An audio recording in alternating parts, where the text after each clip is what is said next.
Los difuntos Torricos siempre fueron buenos amigos míos. Tal vez en Zapotlán no los quisieran, pero lo que es de mí, siempre fueron buenos amigos, hasta tantito antes de morirse. Ahora, eso de que no los quisieran en Zapotlán no tenía ninguna importancia, porque tampoco a mí me querían allí. Y tengo entendido que a nadie de los que vivíamos en la Cuesta de las Comadres nos pudieron ver con buenos ojos los de Zapotlán. Por otra parte, en la Cuesta de las Comadres, los Torricos no la llevaban bien con todo el mundo.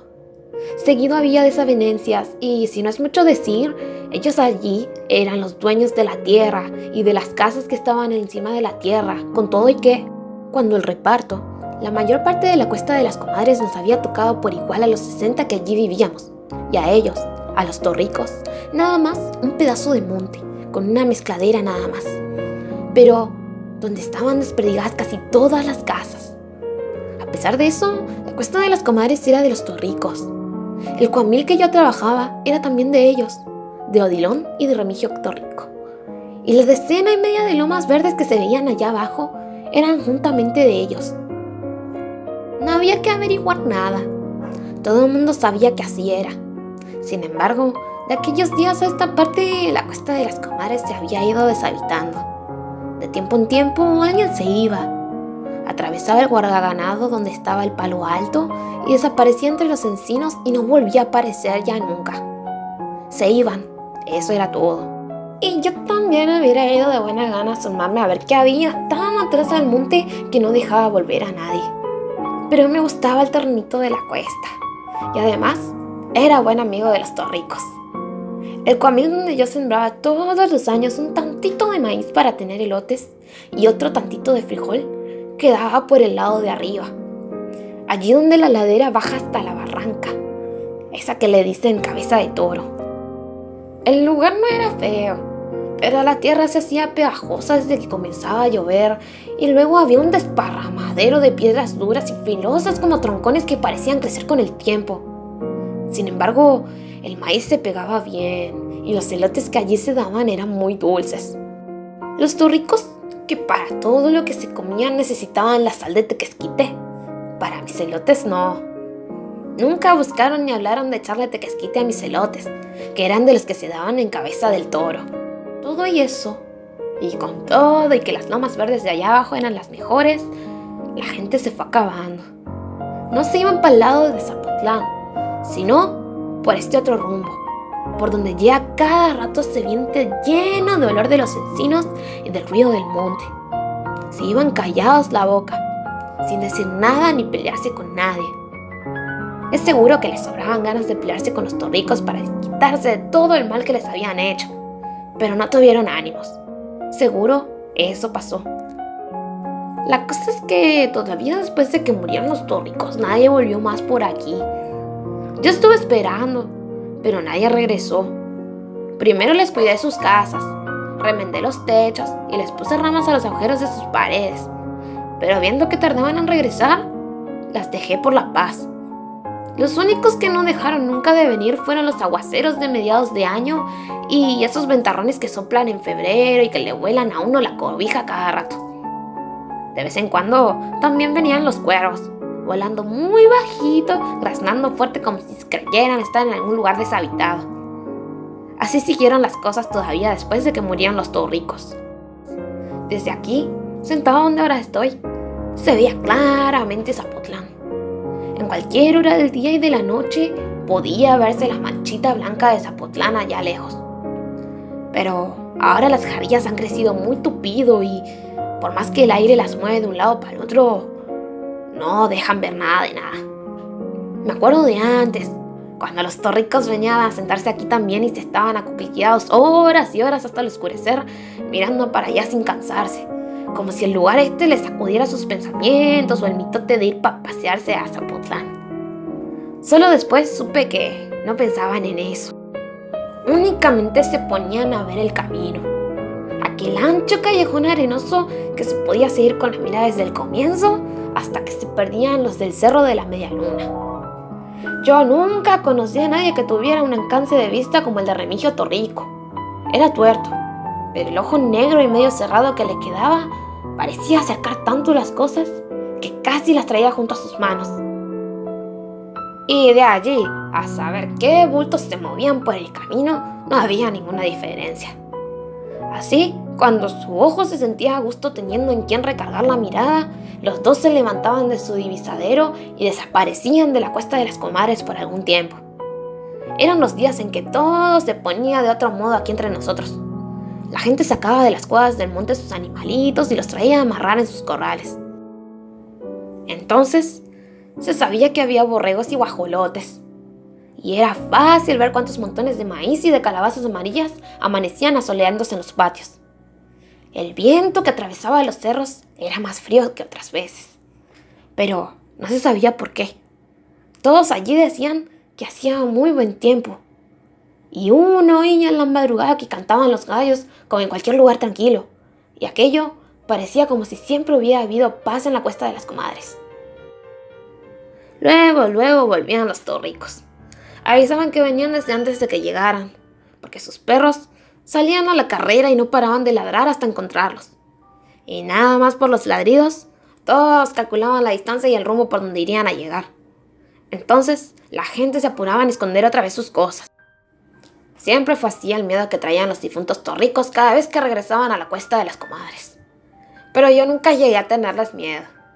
Era buen amigo de los dos y a veces hubiera querido ser un poco menos viejo para meterme en los trabajos en los que ellos andaban. Sin embargo, ya no servía yo para mucho. Me di cuenta aquella noche en que les ayudé a robar un arriero. Entonces, me di cuenta de que me faltaba algo. Como que la vida que yo tenía estaba ya muy desperdiciada y no aguantaba más estirones. De eso me di cuenta. Fue como a mediados de las aguas cuando los torricos me convidaron para que les ayudara a traer unos tercios de azúcar.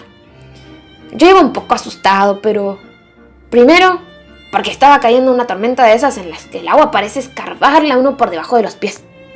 Después, porque no sabía dónde iba.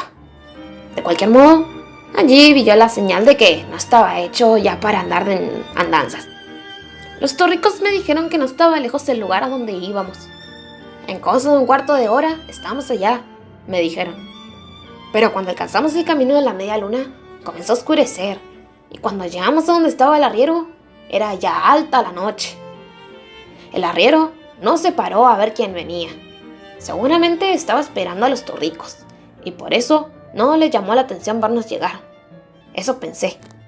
Pero todo el rato que trajimos de aquí para allá con los tercios de azúcar, el arriero se estuvo quieto, agazapado entre el zacatal.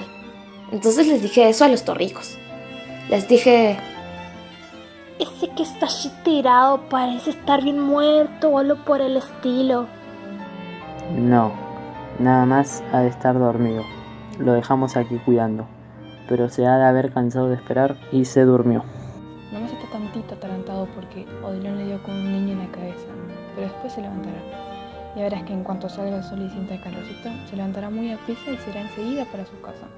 Agárrate ese tercio de allí y vámonos.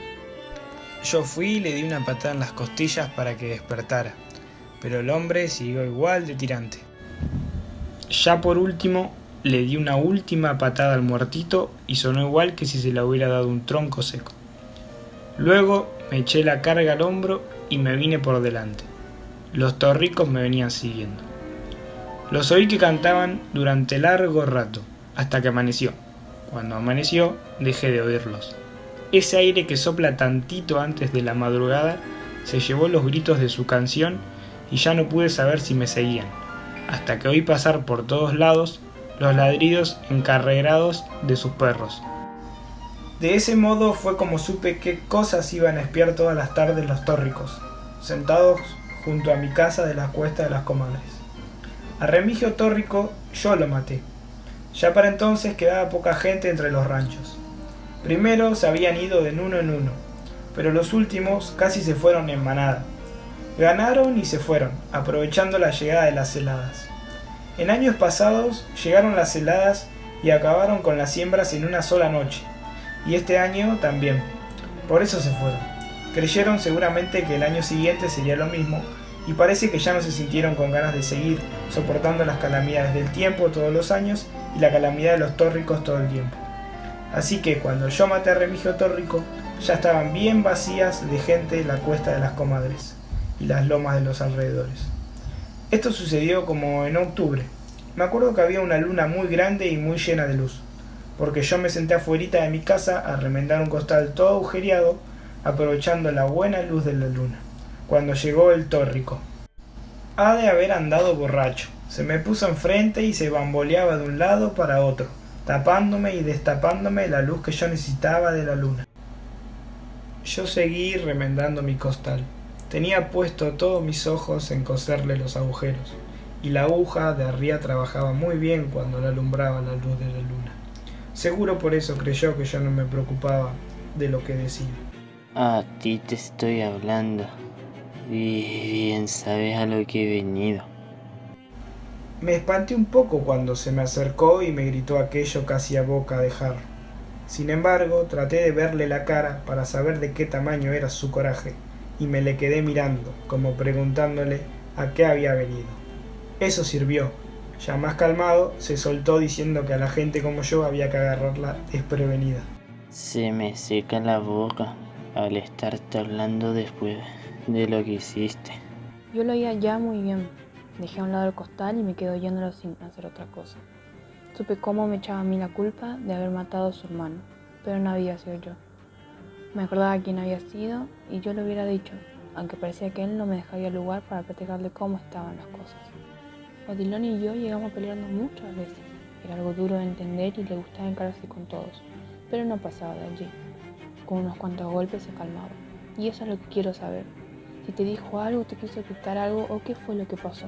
Puede ser que te haya querido golpear y tú le madrugaste. Algo de eso debe haber sucedido. Yo sacudí la cabeza para decirle que yo no tenía nada que ver. Oye, Odilon llevaba ese día 14 pesos en la bolsa de la camisa. Cuando lo levanté, los colgué y no encontré esos 14 pesos. Luego ayer supe que te había comprado una frazada. Y eso era cierto. Yo me había comprado una frazada. Vi que se venían muy aprisa los fríos y el gabán que yo tenía estaba ya todito hecho garras. Por eso fui a Zapotlán a conseguir una frazada. Pero para eso había vendido el par de chivos que tenía. Y no fue con los 14 pesos de Odilon con lo que la compré. Él podía ver que si el costal se había llenado de agujeros, se debió a que tuve que llevarme al chivito chiquito allí metido, porque todavía no podía caminar como yo quería. Sábete de una vez por todas que pienso pagarme lo que le hicieron a Odilon, sea quien sea que lo mató. Y yo sé quién fue. La luna grande de octubre pegaba de lleno sobre el corral y mandaba hasta la pared de mi casa la sombra larga de Remigio. Lo vi que se movía en dirección de un tejocote y que agarraba el guango que yo siempre tenía recargado allí. Luego vi que regresaba con el guango en la mano. Pero al quitarse él de enfrente, la luz de la luna hizo brillar la aguja de arria que yo había clavado en el costal. Y no sé por qué, pero de pronto comencé a tener una fe muy grande en aquella aguja. Por eso, al pasar Remigio Tórrico por mi lado, desensarté la aguja y sin esperar otra cosa, se la hundí a él cerquita del ombligo. Se la hundí hasta donde le cupo, y allí la dejé. Luego se engarruñó como cuando da el cólico y comenzó a calambrarse hasta doblarse poco a poco sobre las corvas y quedar sentado en el suelo. Todo entelerido y con el susto asomándole por el ojo. Por un momento pareció como que se iba a enderezar para darme un machetazo con el guango, pero seguro se arrepintió o no supo ya qué hacer. Soltó el guango y volvió a engarruñarse. Nada más eso hizo. Entonces vi que se le iba entristeciendo la mirada como si comenzara a sentirse enfermo. Hacía mucho que no me tocaba ver una mirada así de triste y me entró la lástima. Por eso aproveché para sacarle la aguja de arria del ombligo y metérsela más arribita, allí donde pensé que tendría el corazón. Y sí, allí lo tenía, porque nomás dio 2 o 3 respingos como un pollo descabezado y luego se quedó quieto. Ya debía haber estado muerto cuando le dije: Mira, Remigio, me hacéis pensar, pero yo no maté a Odilon. Fueron a hacer caseros, yo andaba por allí cuando él se murió. Pero me acuerdo bien de que yo no lo maté. Fueron ellos, toda la familia entera de los alcaceres. Se me dejaron ir encima. Y cuando yo me di cuenta, Odilon estaba agonizando. ¿Y sabes por qué? Comenzando porque Odilon no debía haber ido a Zapotlán. Eso tú lo sabes. Fue cosa de repente. Yo acababa de comprar mi zarape y ya iba de salida cuando tu hermano le escupió un trago de mezcal en la cara a uno de los alcaraces. Él lo hizo por jugar. Se veía que lo había hecho por divertirse, porque los hizo reír a todos. Pero todos estaban borrachos. Odilon y los alcaraces y todos. Y de repente se le echaron encima. Sacaron sus cuchillos y se le apuñascaron y lo porrearon hasta no dejar de Odilon cosa que sirviera. De eso murió. Como ves, no fui yo el que lo mató. Quisiera que te dieras cabal cuenta de que yo no me entrometí para nada. Eso le dije al difunto Remigio. Ya la luna se había metido del otro lado de los encinos cuando yo regresé a la cuesta de las comadres con la canasta pescadora vacía. Antes de volverla a guardar, le di unas cuantas zambullidas en el arroyo para que se le enjuagara la sangre. Yo le iba a necesitar muy seguido, y no me hubiera gustado ver la sangre de Remigio a cada rato. Me acuerdo que eso pasó allá por octubre, a la altura de las fiestas de Zapotlán. Y digo que me acuerdo que fue por esos días porque en Zapotlán estaban quemando cohetes, mientras que por el rumbo donde tiré a Remigio se levantaba una gran parvada de sopilotes a cada tronido que daban los cohetes. De eso me acuerdo.